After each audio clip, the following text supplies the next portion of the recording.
جس دن بیٹی پیدا ہوتی ہے نا، اس دن ماں اپنے کان کی بالیاں اتار کر صندوق میں رکھ دیتی ہے اور کہتی ہے یہ میں اپنی بیٹی کو دوں گی۔ گھر میں سب سے اچھے والی رضائی اس دن سے سنبھالنا شروع کر لیتی ہے کہ یہ میں اپنی بیٹی کو دوں گی۔ اس طرح کئی چیزیں رکھ رکھ کر جہیز کا صندوق بھرا پڑا ہوتا ہے، مگر ماں ہوتی ہے کہ پھر بھی روز بیٹی کے ابا سے لڑائی کرتی ہے۔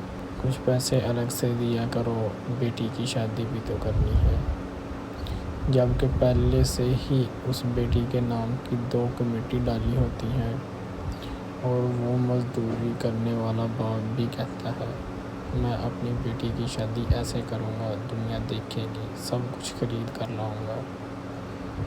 ایسے لگتا ہے جیسے اپنی بیٹی کے لیے خود کو بیچ دیں گے۔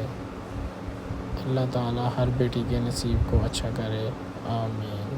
اپنے ماں باپ کی قدر کیا کریں۔